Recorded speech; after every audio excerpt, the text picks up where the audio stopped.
You are listening to the Call to Action podcast, where we aim to inspire, educate, and inform entrepreneurs and self starters on tech and tips related to navigating this ever changing world.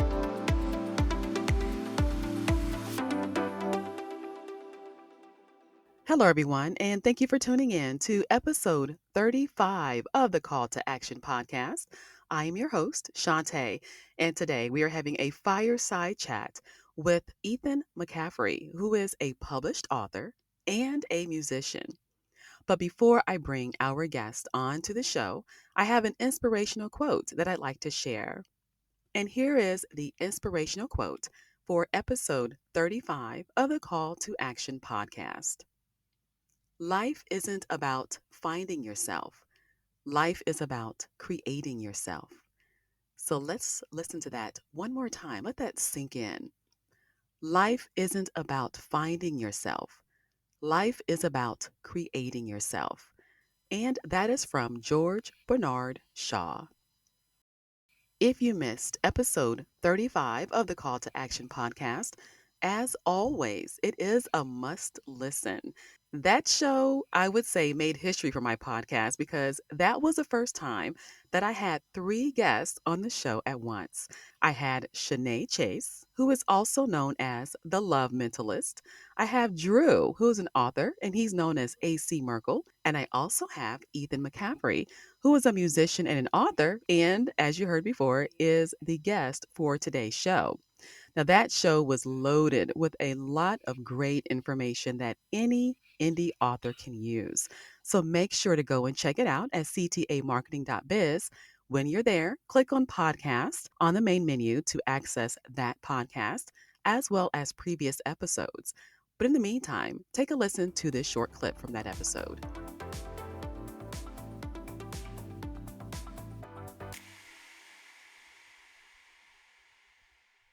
I was kind of joking, because we've joked about it a bunch.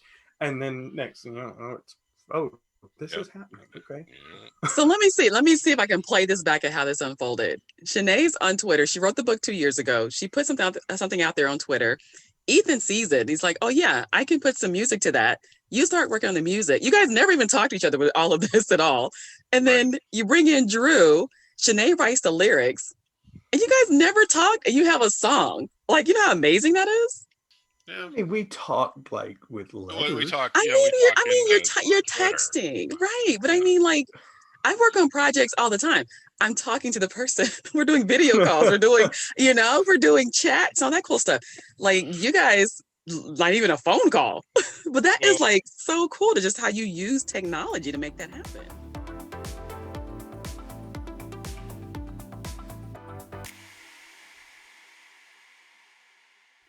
Again, you can hear the full episode on ctamarketing.biz, so go on over and check it out. As mentioned in the intro, my guest for today's show is Ethan McCaffrey, who is both a musician and an author. And Ethan's going to share some information with us about his music. So, Ethan, welcome to the Call to Action podcast. How are you today? I'm doing well. Thanks for having me on again. I know, it was so much fun last time, wasn't it? Well, we'll try to make it as fun this time, too. Good. Love to hear that. Now, Ethan, as you already know, you got broke in on my last show, right? Because, I like to do icebreakers, right? So you gave us your superpower, and I was thoroughly impressed with your ability to be, invisible at your height of, 6'6"? Yep. So today, we have a different icebreaker. If you were to sing karaoke, what song would you pick? Well, since I am a musician, I can say I actually have sung in front of an audience, and it wasn't karaoke. It was actually as part of a musical performance. Many, many years ago, I was part of a musical project where I actually got in the city that I lived in. I got in with some of the musical people there by doing this project. And what we did was we did a lot of different cover songs over Memorial Day weekend. So as part of that, you were able to select 5 songs of your own to do. So one of the songs that I chose one year was a song by the Doors called Riders on the Storm. So when you perform Doors music, especially if you're the vocalist, you become kind of hypnotized by it. It's his Jim Morrison was a very, very spiritual man. So in singing the song, and I sung it in front of a band, we did it live. Hmm. Um, in singing the song, you kind of become Morrison. It's difficult to it's difficult to explain, but you do kind of become him, right? So went through the song, went really well, did everything. So I walked off stage, walked past some friends of mine from college, and they were looking at me like, "What happened to you?" So you really got into it, huh? Yeah, exactly. You can't help it. You can't help it doing that from the Doors, and it's funny. And a band that I was in, we used to close sets all the time with "Break On Through," and our singer would flop on the ground and just totally go crazy, and we had to do it the last song of the set because he couldn't do anything after that song. Wow. The power of music, right? Yeah, we try to do that. You're always searching for the magic. Yes. That's what makes it worthwhile. Yes. That's what I love about music. Honestly, I just think it melts barriers. And Hmm. I think no matter where you're from, you can go to Japan and hear music. You're going to hear music in Africa. You're going to hear music in America. You're going to hear music in Alaska. You're going to go to any part of the world and you're going to hear music. And Absolutely. yes, yes, I And just if love you it. listen to it, you can understand the culture that produces it.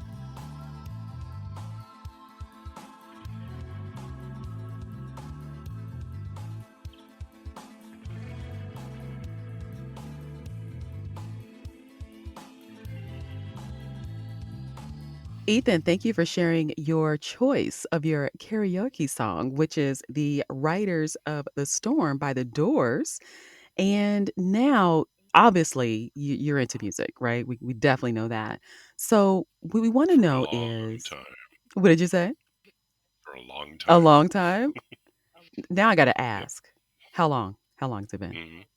Um, well, I started playing music when I was 8 years old, so that was 1970. Wow. Yeah, that is a long So time.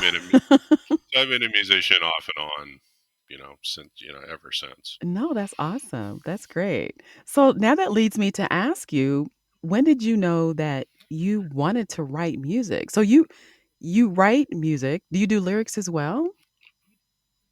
Yes. Okay. Okay. So Yeah. just let the audience know, when So did you know? Mhm. Well, so I knew I wanted to be a musician very early on, obviously. I learned how to play the bass in 1975.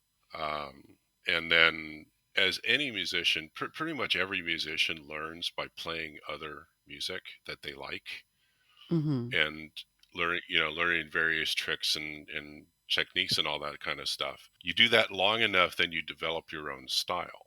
And once you develop your own style, you don't want to play other people's music anymore. You want to do your own music.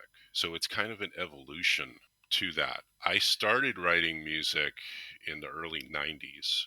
I was actually in a I was actually in a project that had major label interest.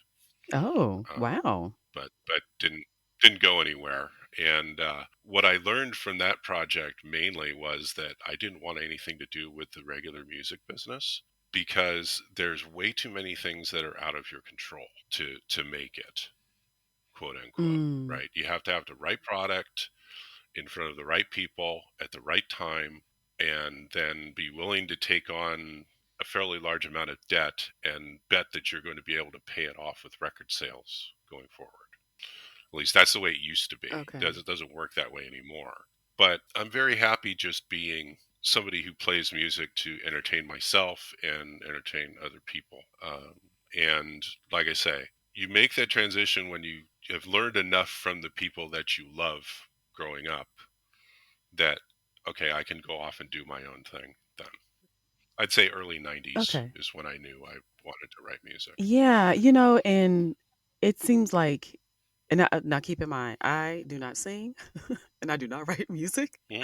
but I love music, That's fine. right? I'm a fan. I love Hmm. music.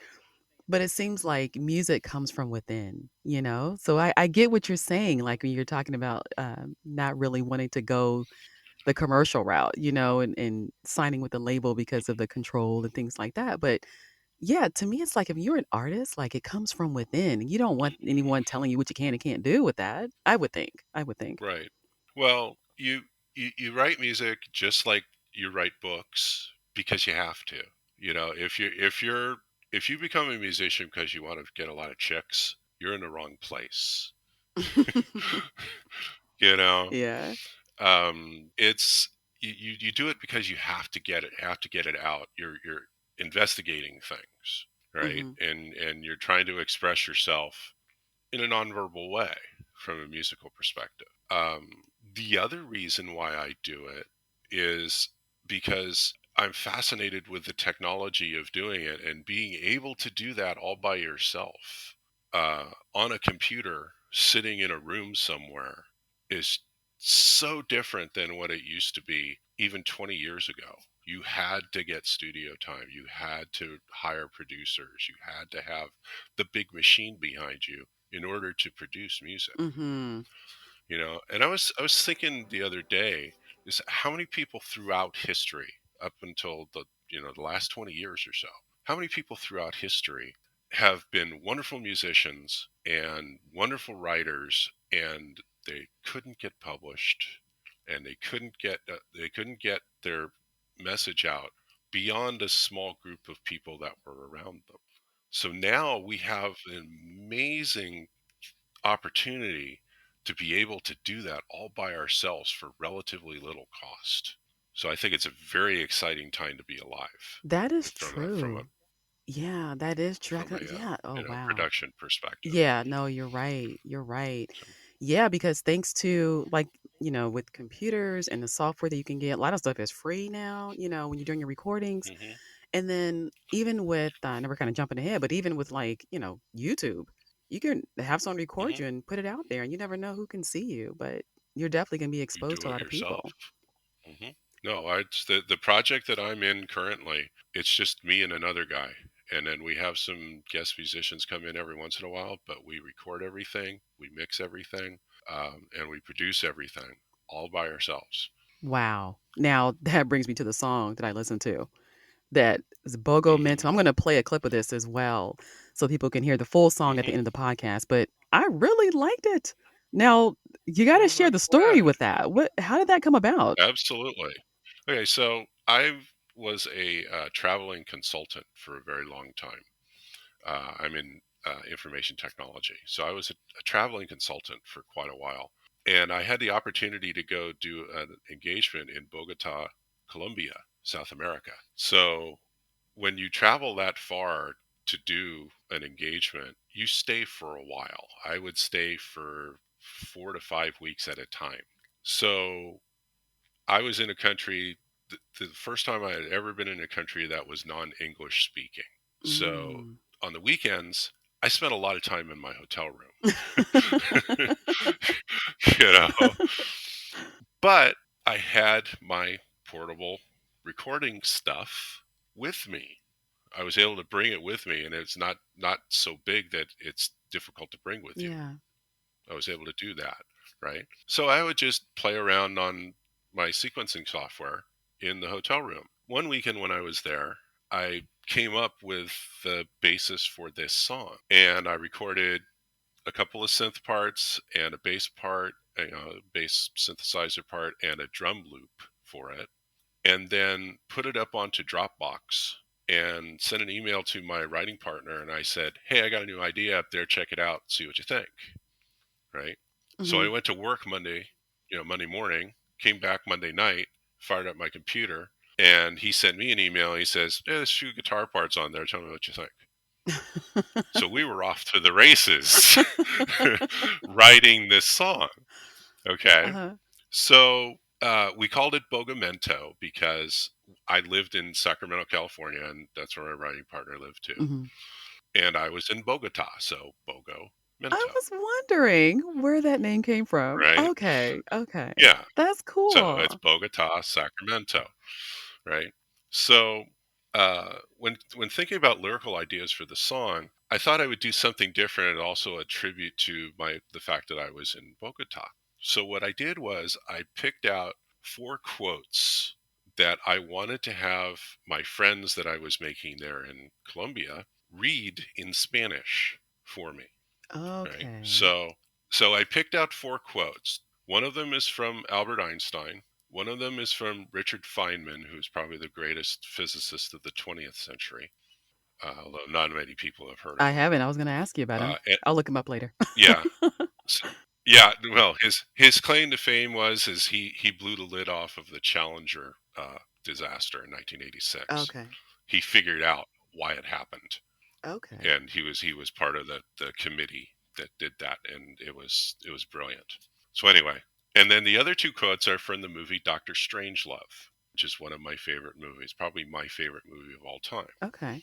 So so what I did was I took those 4 quotes, I put them into Google Translate, and then I printed them out in Spanish, and I gave them to my friends. My friends corrected the translation, and one of the reasons why they had to do that is I don't know if a lot of people know this, but Mexican Spanish is different than Spanish Spanish. Mm. It's kind of like how Canadian French is different than French French. Okay. There's different idioms and different ways that they say things. Like in Mexico, if you say you're welcome, you say de nada. Right. In Colombia, you say con mucho gusto, Okay. Yeah, that's right? different. Okay, Yeah. so yeah, little Oh different, yeah. right? So they corrected the translations for me, and then they said, okay, well, what do you want to do now? I was like, I want you guys to come over to my hotel room. There are 3 of my Hmm. friends. I want you guys to come over to my hotel room one afternoon, and I want you to read these things into my computer. And they said, do you just want me to read? I'm like, yeah, just read it, right? Hmm. So all 3 of the guys read all 4 of the passages, and then I picked out the best take out of the 3 for each of the 4 passages and put them into the song. So 6 months later, I was back in Colombia at a different client in Medellin, Hmm. Colombia. So we were having a week-long workshop, and anybody who's been at a workshop knows that it's just incredibly long and boring and tedious, Yeah. right? Hmm. But it's important work that needs to be done, right? So one of the breaks, I asked through the translator to the people that were in the room, is like, is it okay if I play some of the music that I create, for you guys, and hopefully you'll like it. And they said, yeah, sure, that's fine. So I played that song. It was pre-production, Hmm. but it was an almost finished version. And they're listening to it, and they're liking the beat and everything. And then the first Spanish patch comes Hmm. in, and they'd like, oh my god, it's in Spanish. I thought you were an American. That was a lot of fun. I bet. Oh my gosh. So, what were the quotes that you used? The ones from Einstein and the others. What were the quotes? You know them or remember them? Well, my favorite one is from Doctor Strangelove, Okay. and since you haven't seen the movie, I'm going to have to set the scene for Okay. you. Okay, so this is a movie about potential nuclear holocaust, Okay. and it's a dark comedy, so it's done comedically. But they're talking about a general that goes crazy and sends nuclear weapons off towards Russia. It's made in 1964. Okay. So Peter Sellers is playing a British army officer who is the support guy for the guy who went crazy, and the military is trying to break in to get the codes from the guy, because he's the only guy that knows what the code is to recall the Okay. bombers. All right. Mhm. So he's talking to a colonel who's got an M16 on him, and he's trying to convince him that I need to make a phone call to the president of the United States to get the bombers recall because I know what the code is, Mm. right? And the colonel doesn't believe him at all, right? Okay. So so they come to a point where he doesn't have enough money to make the phone call. So he points at a Coke machine and he says, "There's change in there. Shoot, get coins out of there. Shoot the machine and get coins out of there with the gun." And the colonel says, "All right, I'm going to get your money for you." But if you don't get the President of the United States on the phone, you know what's going to happen to you? What? You're going to have to answer to the Coca-Cola Company. So Okay. that's one of the quotes. Okay. I'm thinking it's gonna be some like deep, motivational quote. The Oh, ones from Einstein and Feynman are, okay. they're talking about quantum Okay. physics, right? Okay. And then I balance that with humor. Yes. Yes. Yes. I get So, that. That's cool. And I just listened to the song like I was saying before. I was like, wow, this is like good stuff. So well, needless thank to you. say, Ethan, I will be asking you for more music. Um Hmm. because I did like that That's song. fine. Yeah, I did like that song. You can get all of our stuff on YouTube. Okay. Okay. All available there. All right. Good. I will definitely be checking that out. And it doesn't cost anything either. Right. Right. See, that's the beauty. And see, now you having your music on YouTube, everyone can listen to it and we can just share it and share it and share it all over Yep. the world. Yeah, the last episode that we did, I talked about music aggregators. So we go through a music aggregator to release our music. So our aggregator puts it on 40 different services. So it's on Amazon, it's on Google. It used to be on Google, not Google's not anymore, but it's on Apple Music. It's on YouTube. Basically, anywhere you get music, you can find our stuff.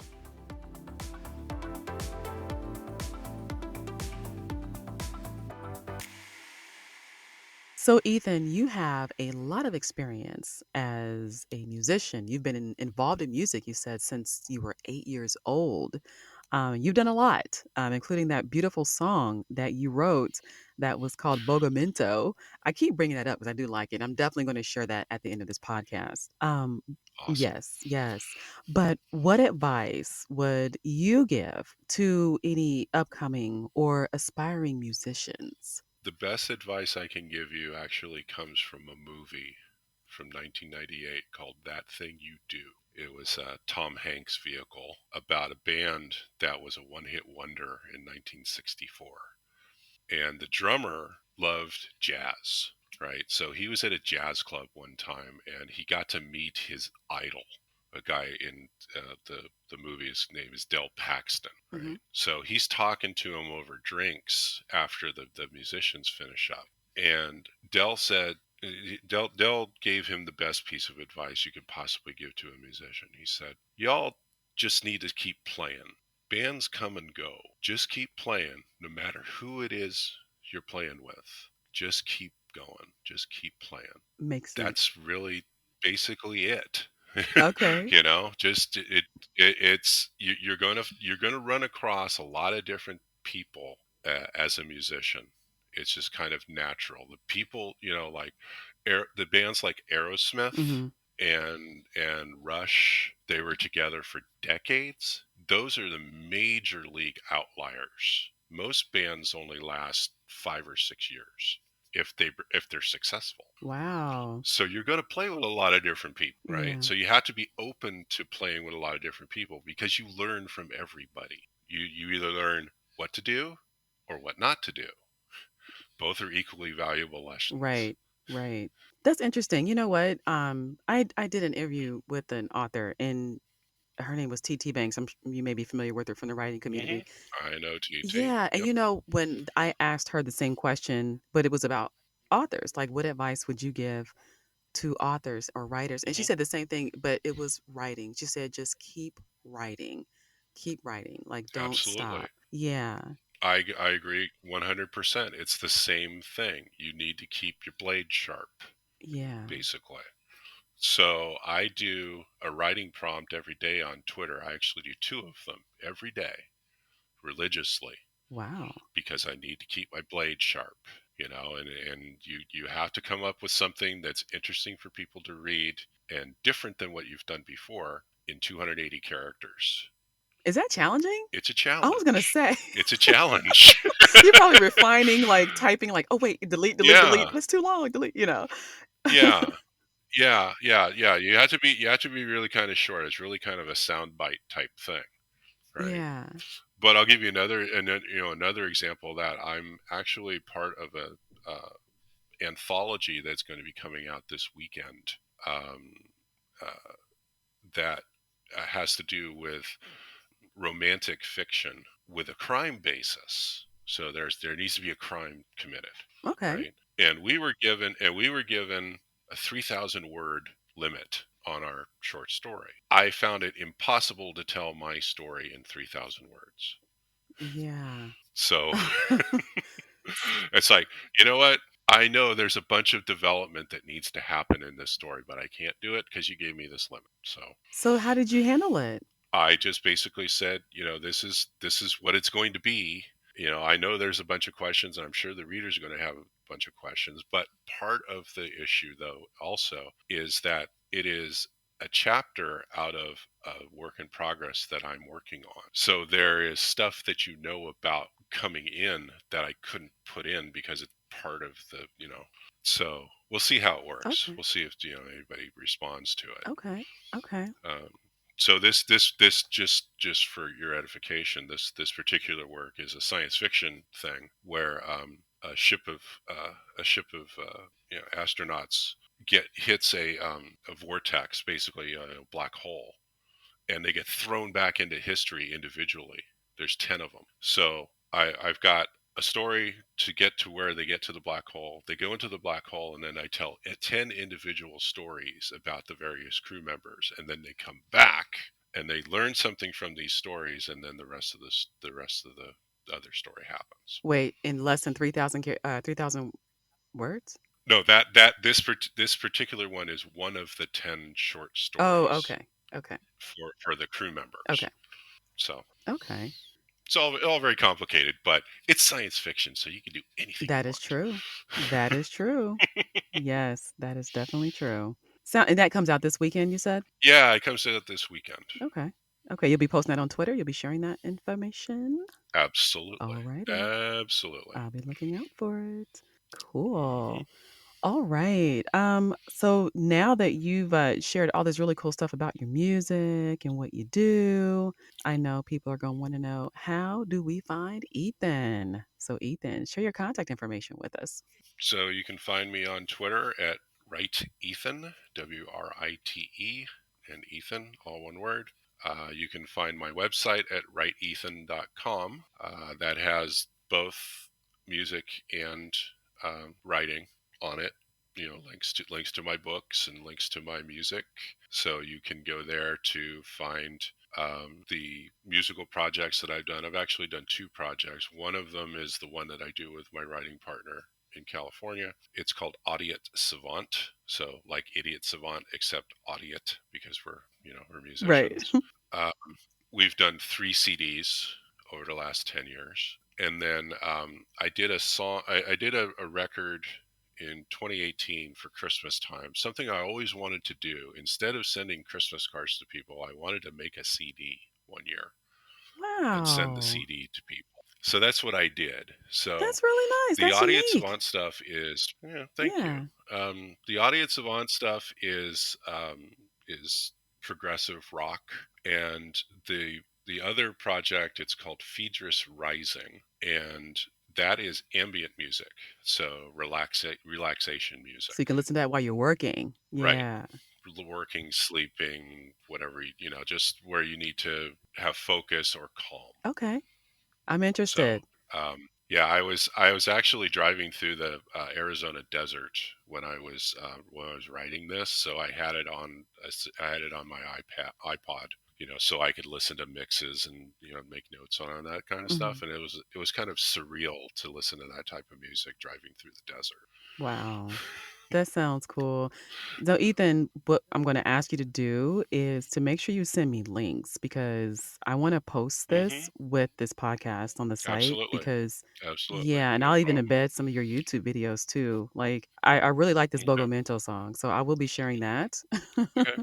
And, I'll also give you a couple songs that I think you should feature. okay, yeah, send them over. Send them So, over. Yeah, appreciate that. yep. All right. So this has been great. I enjoyed having you on the show. You have that mellow Hmm. DJ voice. kind of laid back. Yes. I used to be a DJ, so I am what I play, as David Bowie would say. Yeah, I could tell. I got that laid back nighttime DJ voice.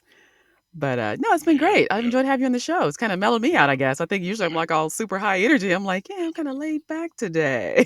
Okay. Well, I'm glad to have that effect on you.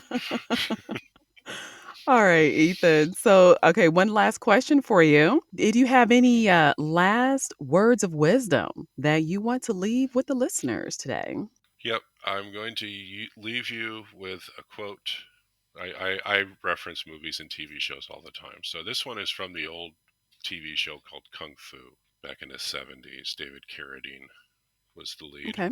He said, I do not seek to know all the answers. I seek to understand the questions. Nice.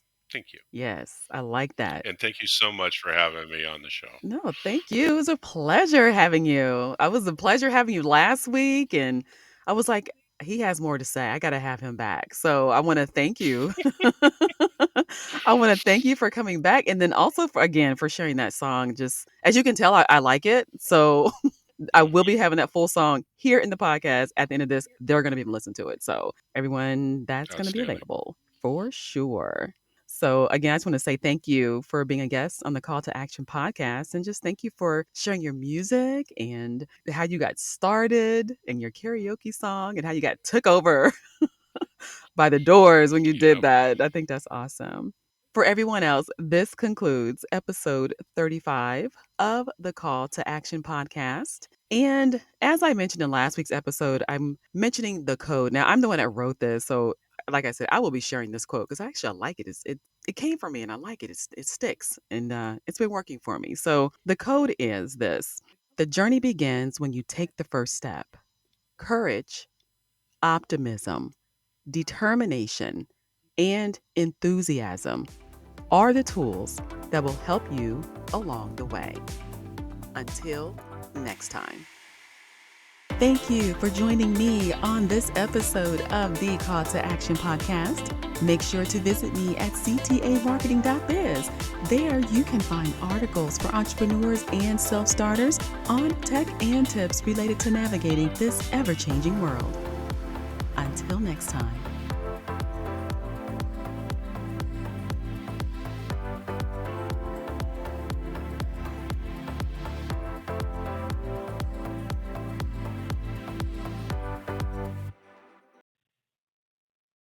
Hello, Shantae. This is York from the Poetic Ripplings podcast. I just finished listening to the show that you had, and it was incredible. You did a really good job with for your first time, all three guests. And I was blown away by the creativity of creating a song for a book. It's just an incredible idea. And I just want to encourage you. You're doing an amazing job with your show overall, bringing out the very best in your guests. And again, fabulous show.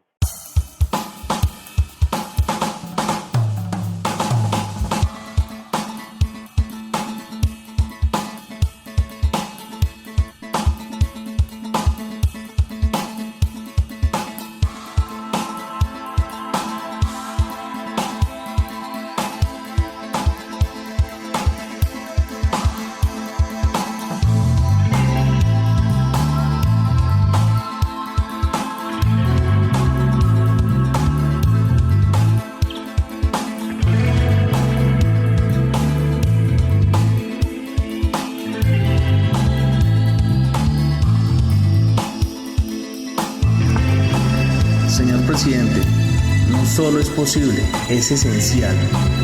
Esa es toda la idea de esta máquina. Ya sabes, la discusión es el arte de producir en la mente del enemigo el miedo a los ataques y así, a causa del proceso de toma de decisiones automatizada e irrevocable, lo que descarta la intromisión humana.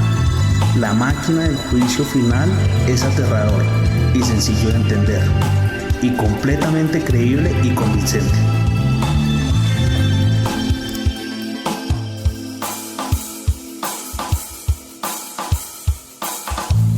Ok, voy a conseguir el dinero para usted. Pero si usted no recibe al presidente de los Estados Unidos en ese teléfono, ¿sabe lo que le va a pasar a usted? Usted va a tener que responderle a Coca-Cola.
La ciencia es una manera de enseñar cómo obtiene algo a ser conocido.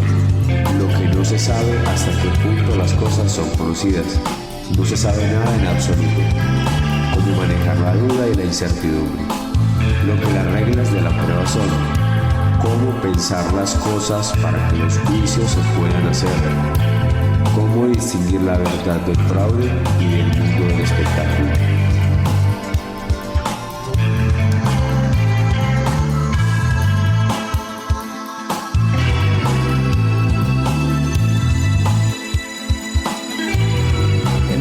Como el actual, cuando la experiencia nos obliga a buscar una base nueva y más sólida, el físico no puede simplemente entregar al filósofo la contemplación crítica de los fundamentos teóricos. Él mismo sabe mejor y se siente más seguro donde aprieta el zapato.